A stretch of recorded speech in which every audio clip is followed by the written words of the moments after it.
Annales 2018. 2. Quelles sont les sanctions administratives encourues par un conducteur de T3P en cas de violation de la réglementation de la profession? Réponse: l'avertissement. Le retrait, temporaire ou définitif, de la carte professionnelle.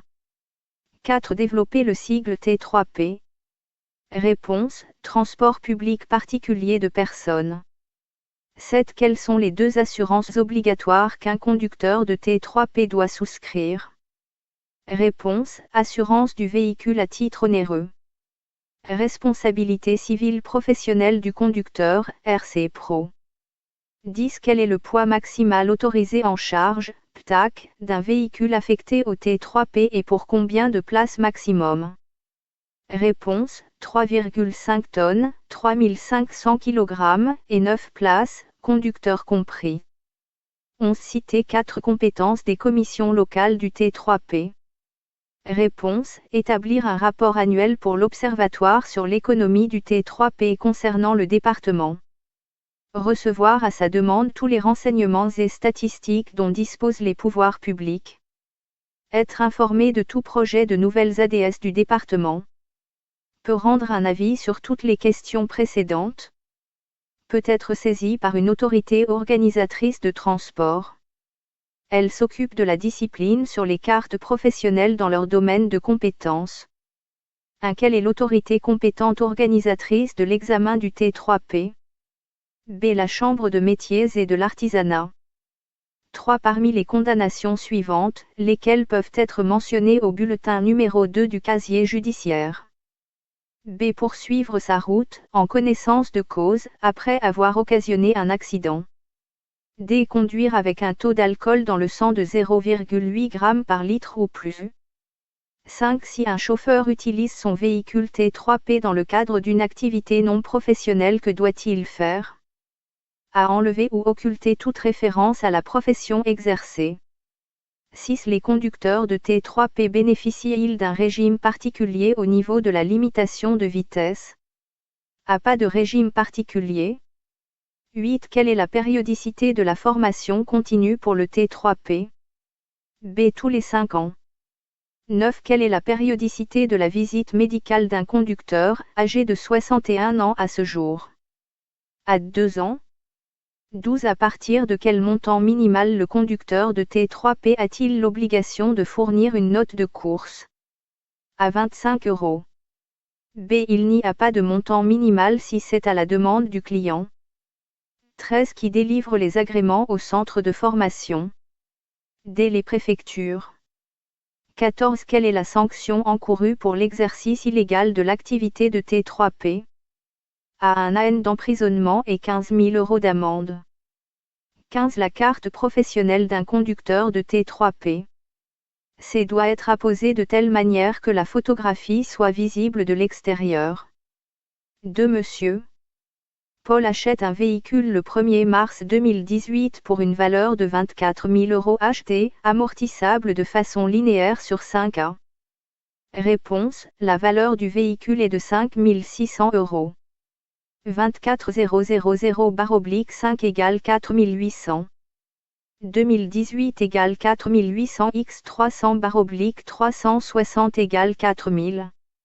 2018 31 décembre 2021 égale 18 400.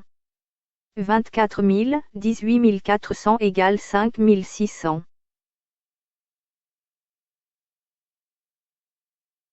14. Chaque année, l'expert comptable ou le comptable remet au dirigeant son bilan et son compte de résultat. Expliquer ce que. Réponse: bilan.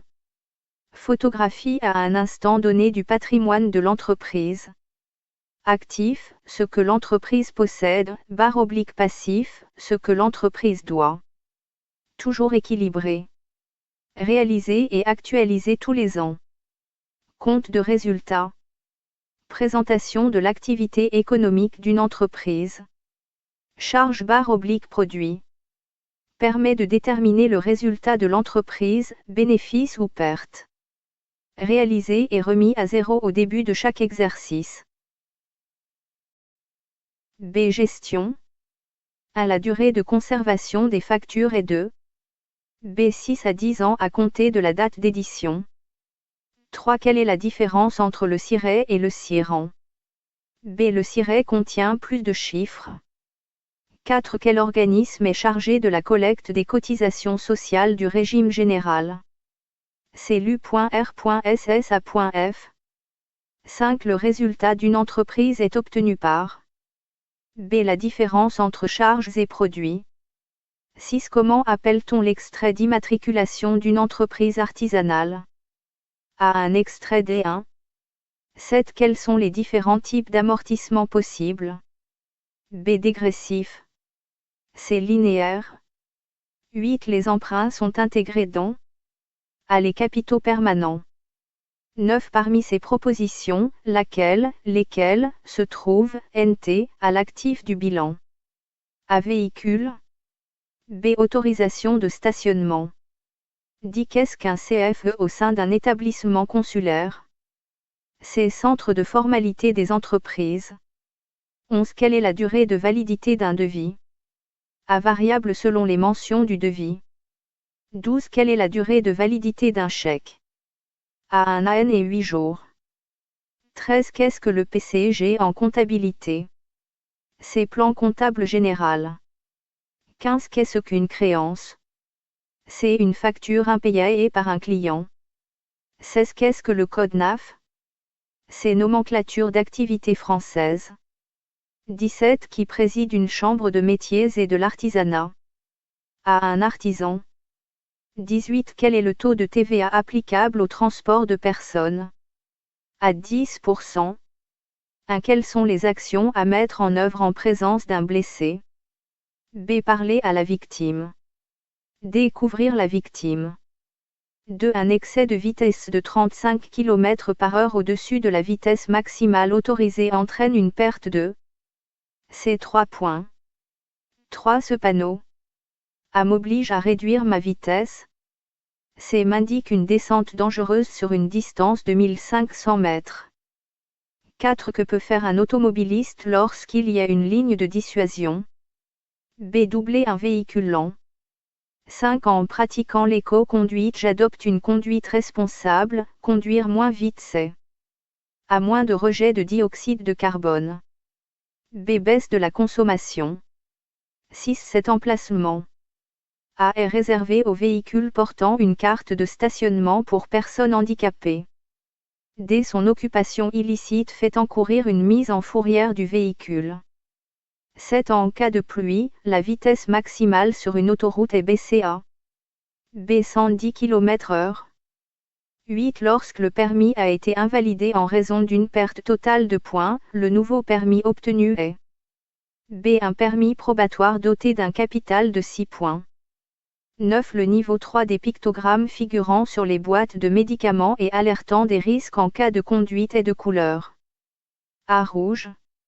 10. En agglomération, l'usage de l'avertisseur sonore A. N'est autorisé qu'en cas de danger immédiat. 11. Lorsque je manœuvre. B. Je dois la priorité durant la manœuvre. C. Je dois la priorité avant de manœuvrer. 12. En cas d'absorption d'alcool, on observe une augmentation B. Du temps de réaction. 13. Si mon temps de réaction augmente. A. La distance d'arrêt augmente. D. La distance de réaction augmente. 14. Vous avez consommé de l'alcool. À l'issue d'un contrôle routier, votre taux est de 0,29 mg par litre d'air expiré. Que se passe-t-il? D. Vous avez une contravention et une perte de 6 points. 15. En présence d'un accident qui vient d'avoir lieu, je dois C. Protéger, alerter, secourir. 16. Le changement d'adresse sur une carte grise doit être effectué. D. Dans le mois qui suit le déménagement. 17. Lorsque les pneus sont sous-gonflés, cela entraîne B. Un risque accru d'éclatement. C. Une augmentation de la consommation de carburant. 18. Le dépistage de stupéfiants est B. Possible lors d'un accident corporel ou matériel. C. Obligatoire lors d'un accident mortel. 19. 19. Dans quel délai un automobiliste doit-il transmettre un constat amiable à son assureur? À 5 jours. 20. L'éclatement d'un pneu, dû à un mauvais gonflage, provient plutôt.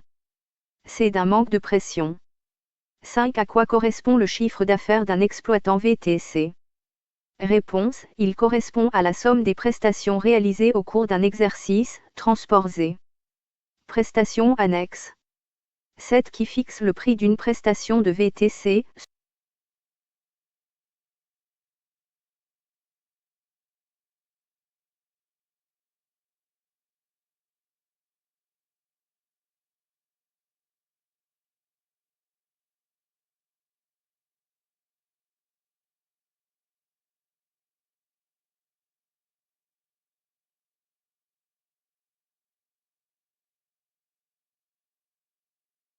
« 7. Qui fixe le prix d'une prestation de VTC, selon quelles contraintes? Réponse, le chauffeur VTC en fonction de l'offre et de la demande de son lieu d'exercice. Citez 4 moyens de communication à votre disposition pour faire connaître votre entreprise. Réponse, site web ou blog. E-mailing. Texto. Journaux locaux. Flyers. Presse professionnelle. Radio locale. Réseaux sociaux. 9. Votre client oublie son portefeuille dans votre véhicule. Que faites-vous? Réponse, le contacter le plus rapidement possible, le rassurer, lui proposer de récupérer son bien le plus sûrement et rapidement possible. À vendre une prestation à perte. A constitue une forme de concurrence déloyale. C est interdit par le Code du commerce. 2. Diriez-vous que fidéliser vos clients VTC coûte à moins cher que d'en trouver de nouveaux? 3. Qu'est-ce qu'un prospect? À un client potentiel. 4. Qu'est-ce qu'une zone de chalandise? A. C'est la zone géographique d'où provient la majorité de la clientèle. 6. Quelle affirmation est vraie? A. Lorsque l'offre est supérieure à la demande, les prix diminuent. 10. En accueillant un client qui voyage seul, un chauffeur de VTC l'invite à prendre place. B. Sur le siège arrière droit.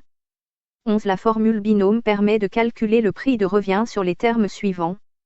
A. Le coût variable par kilomètre. C. Le coût fixe véhicule par jour.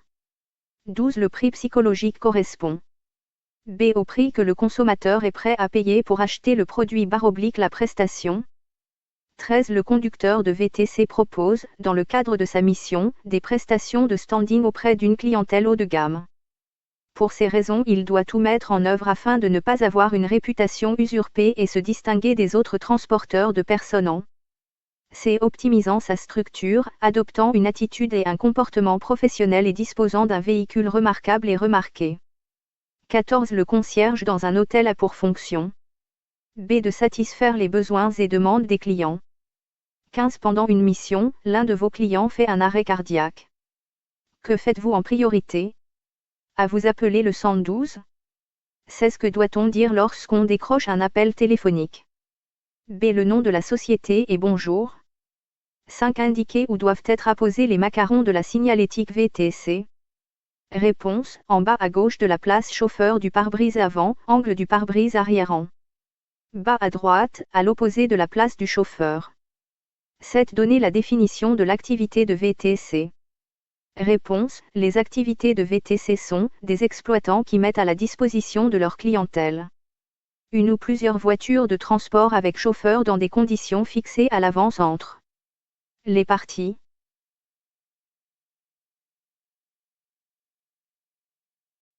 Une gare pour un VTC est de à la durée maximale de stationnement précédant l'horaire de prise en charge mentionné par le client lors de sa réservation. À un aéroport ou une gare pour un VTC est de C. 1 heure. 2. La longueur minimale hors tout d'un véhicule VTC hybride ou électrique. D. Aucune longueur minimale n'est imposée.